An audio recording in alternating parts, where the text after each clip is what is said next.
तो चलते हैं नेक्स्ट प्रश्न पर। और नेक्स्ट प्रश्न अपना होगा प्रश्न नंबर 23, जो कि कह रहा है कि निम्नलिखित समीकरणों के युग्म को हल कीजिए। यहाँ पर आपको दो लीनियर इक्वेशंस दिए गए हैं, आपको इन समीकरणों को क्या करना है, हल करना है। ये बात आपसे पूछा है, ठीक है।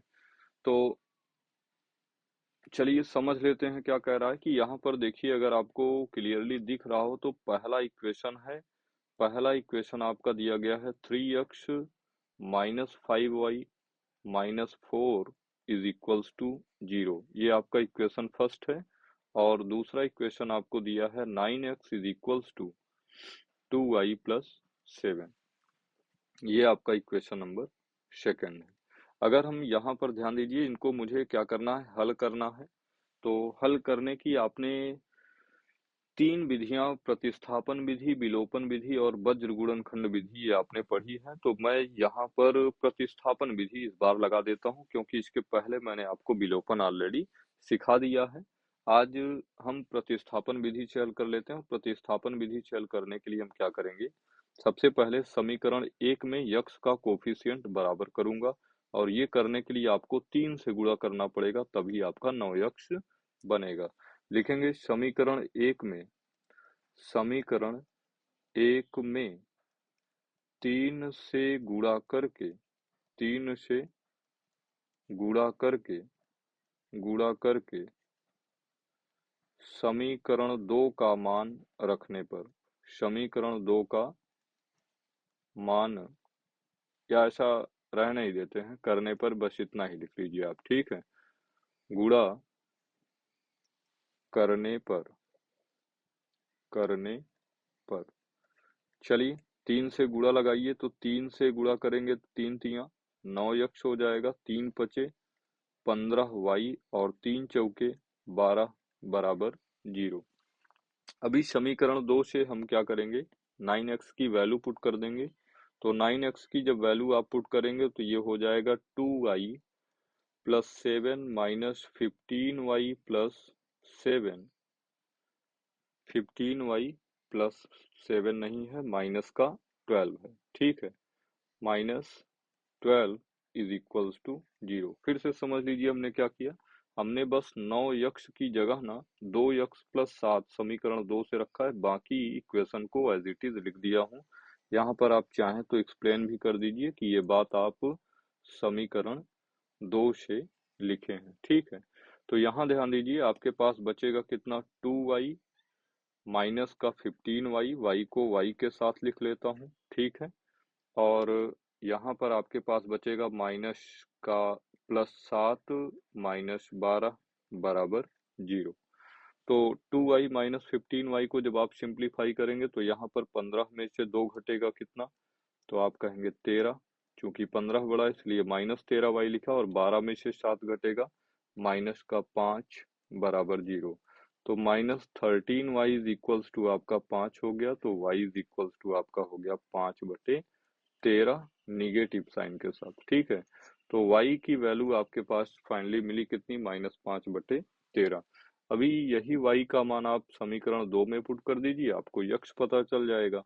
तो लिखेंगे समीकरण नंबर एक से और समीकरण एक आपका है क्या, समीकरण एक आपका है 9x is equals to 2y plus 7, ठीक है।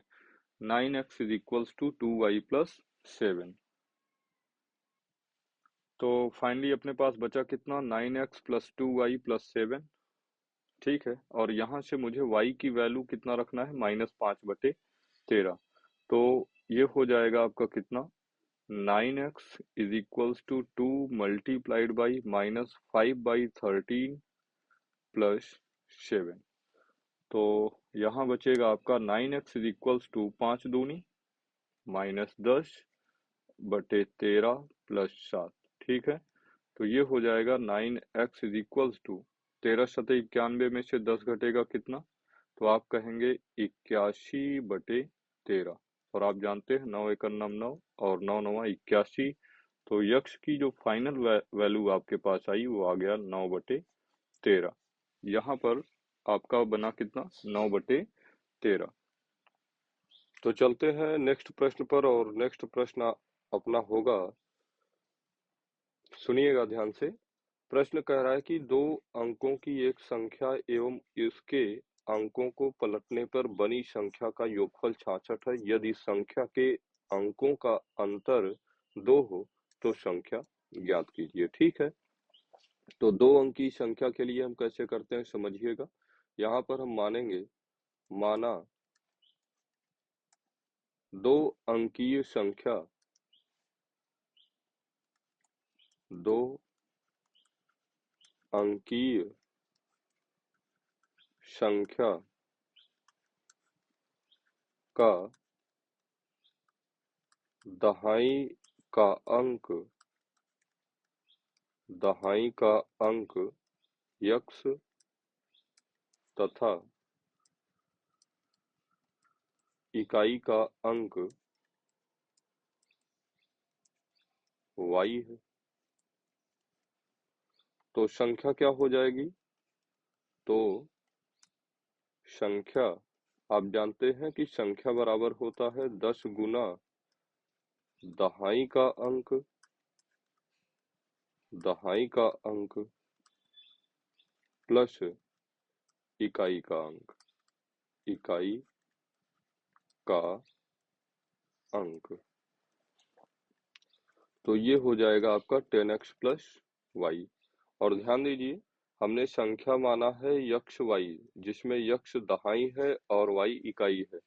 कह रहा है कि इसके अंकों को पलटने पर बनी संख्या। जब इसके अंकों को आप पलट देते हैं यानी वाई यक्ष कर देते हैं, तब देखिए क्या चेंजिंग हुई है। अभी आपका दहाई हो गया है वाई और इकाई हो गया है यक्ष।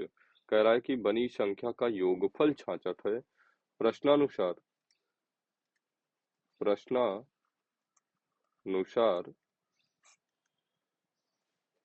कह रहा है कि इसके अंकों को पलटने पर बनी संख्या, अंकों को पलटने पर प्राप्त संख्या, अंकों को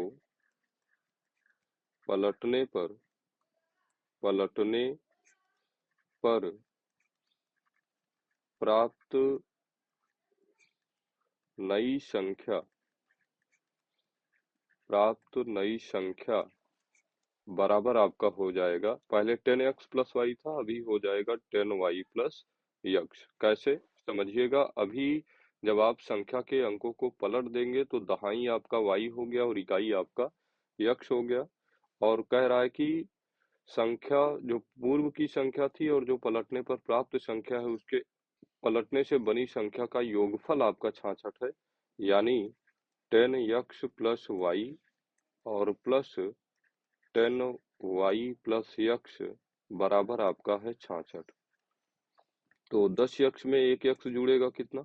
आप कहेंगे 11 यक्ष, और इसी तरीके से 10y में एक y जुड़ेगा, 11y बराबर हुआ आपका 66। दोनों टर्म में 11 कॉमन है, तो आपके पास बचेगा X plus Y is equals to 66, और 11 एक नाम 11 और 11 छक्के 66। यानी आप कह सकते हैं क्या कि X plus Y is equals to 6। ये आपका हो गया इक्वेशन नंबर फर्स्ट।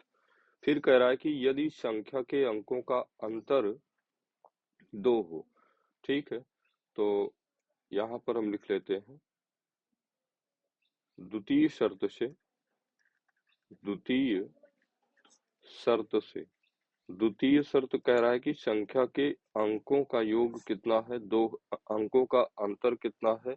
2 है। तो यहाँ पर हम X minus Y is equals to 2 कर देते हैं। ये आपका हो गया इक्वेशन नंबर सेकंड। अभी दो चर वाले रैखिक समीकरण बन गए हैं, दो इक्वेशन है, दो वेरिएबल है, आप आसानी से विलोपन विधि लगा के हल कर लीजिए। ठीक है, तो करेंगे क्या कि चूंकि यहाँ पर y का कोफिशिएंट पॉजिटिव है, यहाँ निगेटिव है, हम समीकरण 1 और 2 को क्या करेंगे? जोड़ देंगे। लिखेंगे समीकरण 1 हुआ समीकरण 2 को, समीकरण 2 को जोड़ने पर, जोड़ने पर, और अगर हम समीकरण 1 की बात करें तो समीकरण 1 अपने पास है X plus Y is equals to 6 और समीकरण 2 अपने पास है X minus Y is equals to 2 और जोड़ेंगे तो plus Y minus Y cancel हो जाएगा, यहाँ पर बचेगा 2 यक्ष बराबर 6 2 8, तो यक्ष बराबर हो जाएगा 8/2 यानी कि 4। तो यक्ष बराबर कितना हो गया 4। अभी यक्ष की वैल्यू 4 आप समीकरण 1 में पुट कर दीजिए, तो लिखेंगे समीकरण 1 से और समीकरण 1 है क्या, समीकरण 1 आपका है समीकरण 1 आपका है यक्ष और यक्ष की जगह हम रखेंगे 4 प्लस वाई बराबर 6, तो यहाँ से हम कह सकते हैं y is equals to 6 minus 4 यानी y इज इक्वल्स टू 2। अतः संख्या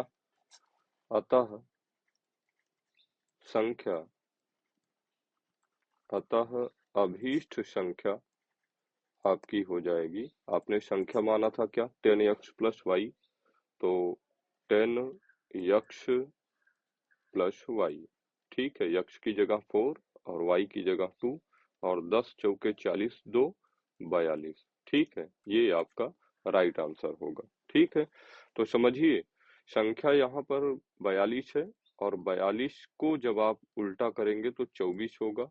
देखिए अगर यहाँ पर वेरीफाई कर रहे हैं हम तो 4 2 कितना 6, 4 2 कितना 6, अंकों का योगफल 66 है। इसी तरीके से 4 और 2 का डिफरेंस कितना है, तो 4 और 2 का डिफरेंस भी आपका 2 है। तो आप कहेंगे कि सर आपने तो यहाँ यक्ष माइनस वाई कहा है, अगर यहाँ वाई माइनस यक्ष मैं कह देता तो क्या गलत हो जाता? बिल्कुल नहीं, उस कंडीशन पे आपका 24 आंसर आता, संख्या 24 आती और 24 का जब आप उल्टा करते तो 42 बनता और 24 और 42 का भी सम 66 और डिफरेंस 2 आता।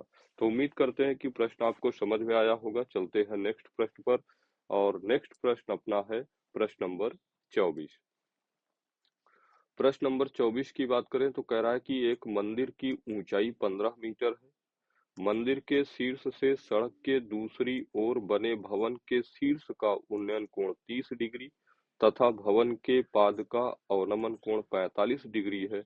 सिद्ध कीजिए कि भवन की ऊंचाई 5 into root three plus root 5 × 3 + √3 metre है, ये आपको बताना है। ठीक है, तो सबसे पहले हम यहाँ पर फिगर ड्रॉ कर लेते हैं। ये मैं एक प्लेन बना लिया और इस प्लेन पर एक 15 मीटर ऊंची मंदिर बना लेता हूँ। तो मंदिर की ऊंचाई आपको दिया है कितना, 15 मीटर ऊंचा क्या है आपका मंदिर है। ठीक है, ये मंदिर है। कह रहा है कि मंदिर के शीर्ष से, तो ये आपका मंदिर का शीर्ष है, सड़क के दूसरी ओर बने एक भवन, यहाँ सड़क के दूसरी ओर एक भवन बना हुआ है। ठीक है, ये क्या है, एक भवन है। आप स्केल यूज कर लीजिएगा, आप ज्यादा बेटर फिगर बना पाएंगे। दूसरी ओर बने भवन के शीर्ष का उन्नयन कोण 30 डिग्री है, तो यहाँ शीर्ष से चूंकि देख रहा हूँ इसलिए मैं इस वाली लाइन समांतर, इस वाली अ, समतल के समांतर एक लाइन ड्रॉ कर लूंगा। ये आपकी क्षैतिज रेखा हो गई और यहाँ से जब आप भवन के शीर्ष को देखते हैं तो आपकी आंख द्वारा जो उन्नयन कोण बनता है वो बनता है 30 डिग्री का, यही तो कह रहा है। तथा भवन के पाद का अवनमन कोण 45 डिग्री है तथा जब आप भवन के पाद बिंदु को देखते हैं तो अवनमन कोण बनता है कितने का, 45 डिग्री का। चूंकि अभी अभी हमने ये इस रेखा को इस रेखा के समांतर खींचा है जो कि एकांतर कोण के नियम से इस वाले कोण के बराबर हो जाएगा। उस वाले कोण को मैं बोल देता हूँ 45 डिग्री। ठीक है, क्या बोल देता हूँ 45 डिग्री, ये आपका 45 डिग्री हो गया। ठीक है, फिर कह रहा है सिद्ध कीजिए कि भवन की ऊंचाई 5 × 3 + √3 मीटर है। तो अगर इस पूरे भवन को मैं ऊंचाई यच कह दूं तो ये कितना होगा, क्योंकि समांतर है ये भी, तो ये आपका हो जाएगा 15 मीटर। और अगर ये 15 मीटर हो गया तो ये आपका यच में से 15 घटा दीजिए, h माइनस 15 मीटर बन के निकल जाएगा। बोलिए हाँ कि नहीं। ठीक है, अब बस इसी का आप नाम दे दीजिए, ये ए हो गया, ये बी हो गया, ये सी, ये पॉइंट आपका डी और ये ई।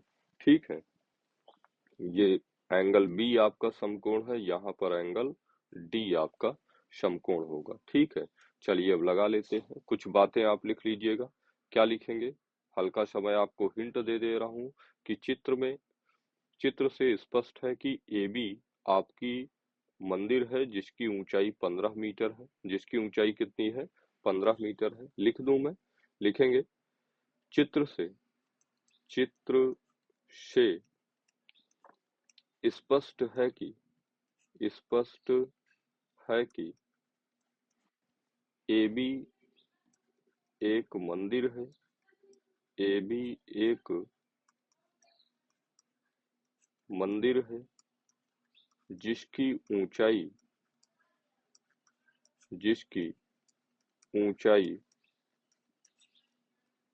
15 मीटर तथा ईसी एक भवन है जिसके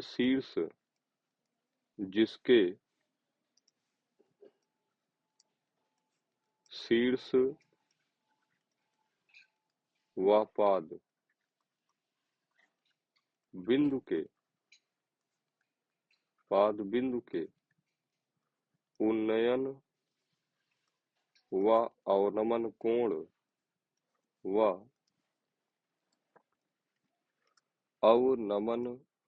कोण बिंदु ए से क्रमशः 30 डिग्री व 45 डिग्री है तथा A B is equals to आपका सी डी है जो कि 15 मीटर है। इसलिए आप कह सकते हैं कि जो ईडी होगा, ईडी, या ऐसा लिख लीजिए,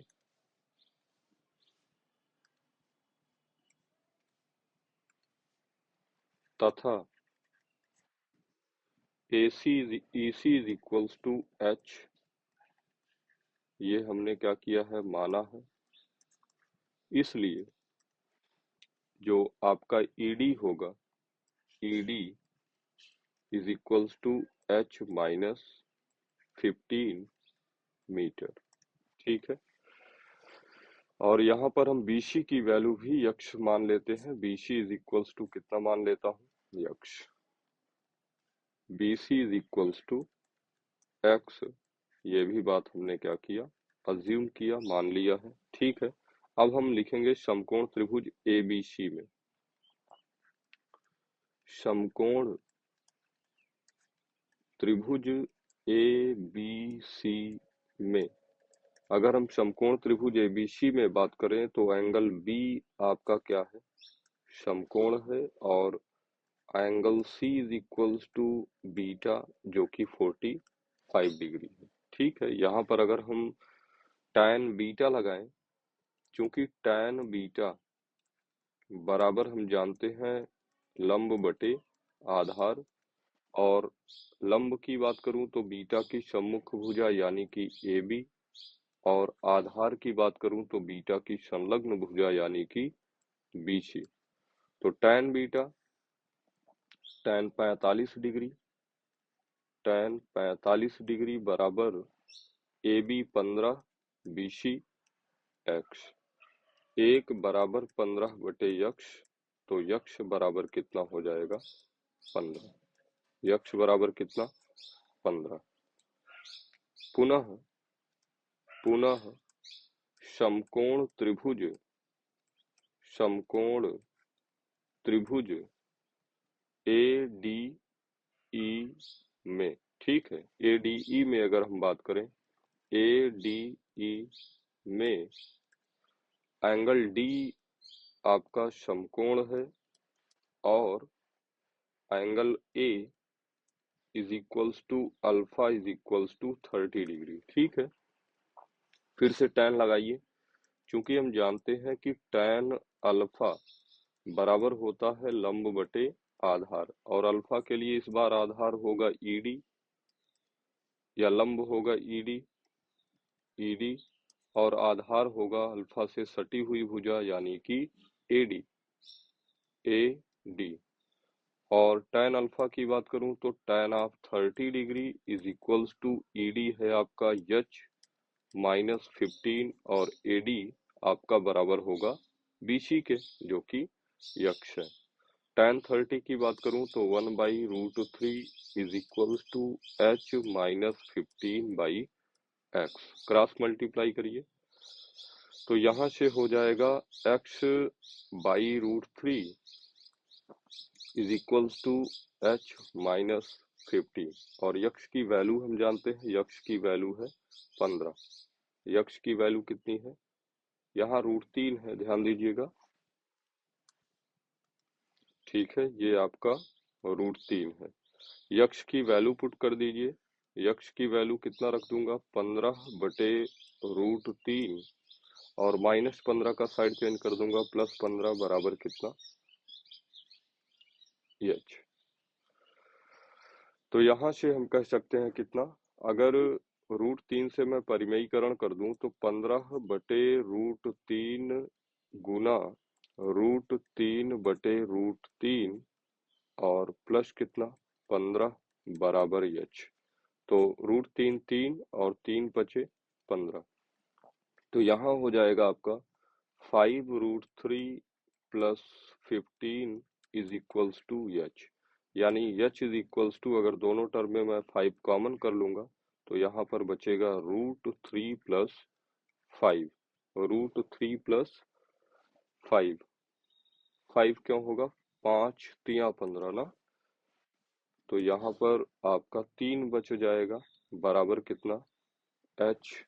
ये तो ऑलरेडी हम पहले लिख चुके हैं, तो यही बात आपको क्या करनी थी, प्रूव करनी थी, और यूनिट आप लिख दीजिए, मीटर में हो जाना है। ठीक है, तो उम्मीद करते हैं कि इस तरीके से आप इस प्रश्न को लगा लेंगे और नेक्स्ट प्रश्न हम करेंगे अथवा का। ठीक है, तो चलते हैं नेक्स्ट प्रश्न पर, और नेक्स्ट प्रश्न देखें तो नेक्स्ट प्रश्न आपका है, कह रहा है कि एक भवन के शीर्ष से एक मीनार के शीर्ष का उन्नयन कोण 60 डिग्री है। भवन के शीर्ष से मीनार के पाद का अवनमन कोण 45 डिग्री है। यदि मीनार की ऊंचाई 40 मीटर है तो सिद्ध कीजिए कि भवन की ऊंचाई 20 इंटू √3 - 1 मीटर होगी। ये आपको बताना है। तो सबसे पहला काम हम करते हैं कि इसका एक रफ इमेज बना लेते हैं। तो एक भवन के शीर्ष से एक मीनार के शीर्ष का उन्नयन कोण 60 डिग्री है। तो सबसे पहले हम यहाँ पर एक क्षैतिज लाइन ड्रॉ कर लेते हैं, और इस लाइन पर एक आपका क्या है, भवन है। ये मान लेता हूँ क्या है, भवन है। और इस भवन के शीर्ष से जब आप किसी मीनार के शीर्ष को देखते हैं तो उसके शीर्ष का उन्नयन कोण आपको दिखाई देता है कितने का, 60 डिग्री। तो यहाँ से जब आप इसके शीर्ष को देखेंगे तो जो एंगल बन के आ रहा है वो कितना हो रहा है, 60 डिग्री। मैं इसको कह देता हूँ अल्फा, अल्फा बराबर 60 डिग्री। भवन के शीर्ष से, यानी इसी भवन के शीर्ष से जब आप मीनार के पाद का अवनमन कोण 45 डिग्री है, यानी ये जो मीनार के पाद बिंदु है इसको जब आप देखते हैं तो बीटा बनता है, और बीटा 45 डिग्री बनता है। तो इस वजह से चूंकि ये रेखा इस रेखा के पैरेलल है तो ये भी आपका बीटा ही होगा, 45 डिग्री के बराबर होगी। ठीक है, कह रहा है यदि मीनार की ऊंचाई 40 मीटर है तो ये आपका क्या है, ये हमने मीनार बनाया था, और कह रहा है कि मीनार की जो ओवरऑल हाइट है वो आपकी है 40 मीटर, 40 मीटर है। तो सिद्ध कीजिए कि भवन की ऊंचाई आपकी 20√3 - 1 होगी। तो यहाँ से मैं कह देता हूँ कि ये हाइट अपनी कितनी है, ये अच्छा है, हमको एच की वैल्यू बतानी है। ठीक है, तो चलिए, अगर यहाँ पर मैं इसका नाम दे दूं, तो अगर नाम इसका हो गया ए, ये पॉइंट आपका बी, ये सी, ये डी, और ये वाला पॉइंट आपका ई, क्या हो गया, ई।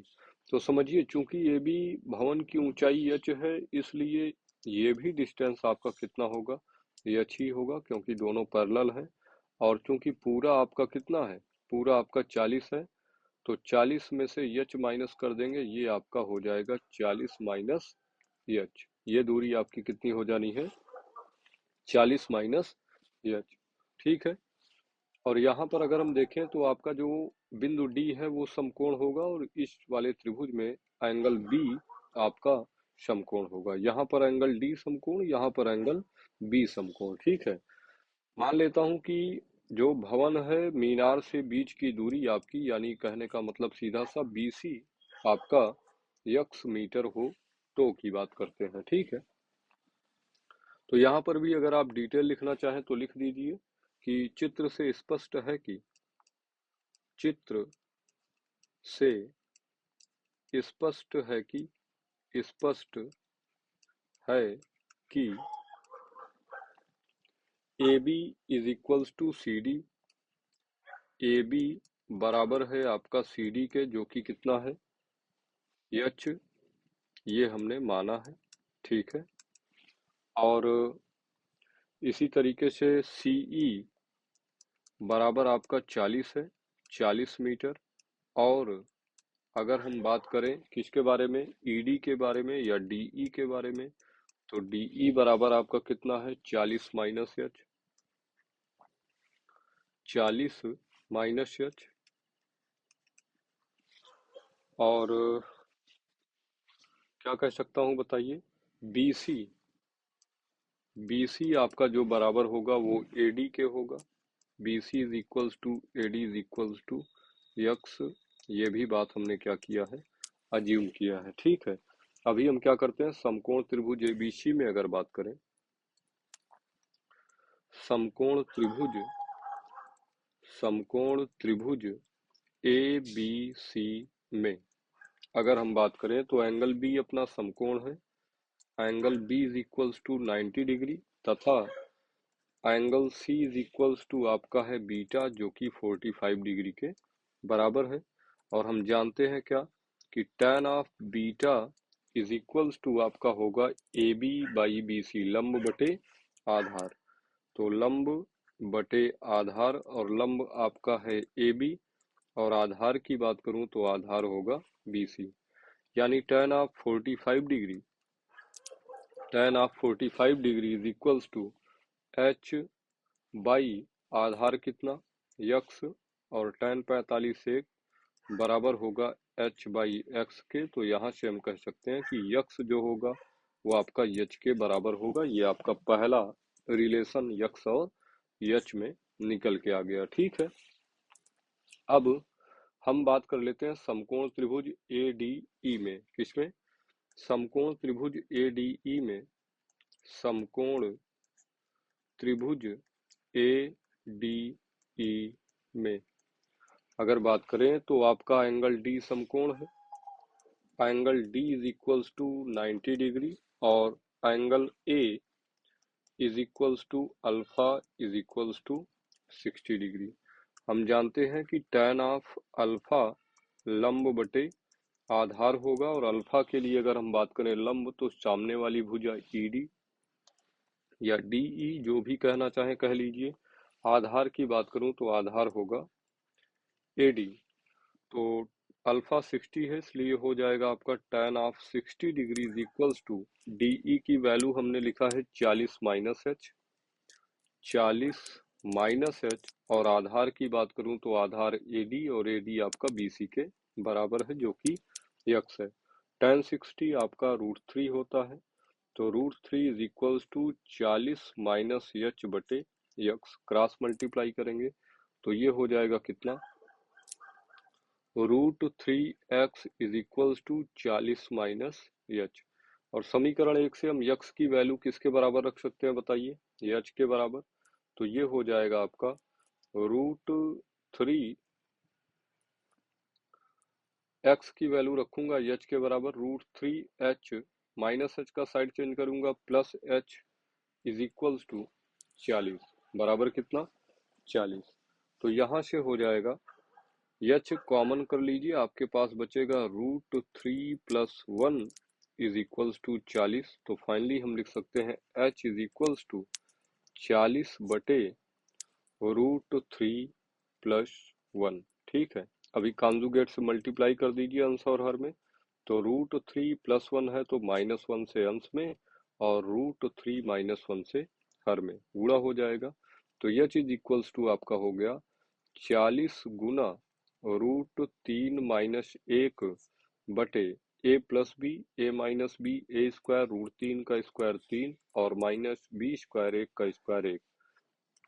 तो h बराबर आपके पास बना 40 गुना √3 - 1 बटे 3 में से 1 घटा 2 और 2 बिछा हमने 40।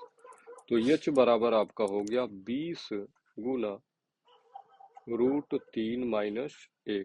और यही बात आपको क्या करनी थी बताइए, प्रूव करनी थी। ये आपका मीटर हो गया। तो उम्मीद करते हैं कि सवाल नंबर 24 के दोनों पार्ट्स आपको समझ में आए होंगे।